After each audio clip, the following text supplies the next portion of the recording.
This is my Welders third hand tool, and this is what I use it for. Say I had this wee bit of plate and I wanted to weld this bit of rebar onto it like that, so it would be quite difficult to hold that and hold the torch and make a nice weld right the way round.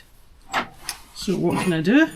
I can use my Welders third hand like that.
So as you can see, it's a really handy bit of kit. I store it just up on the wall here. I just have a hole up there and the tip of the finger goes into the hole and it just hangs on the wall.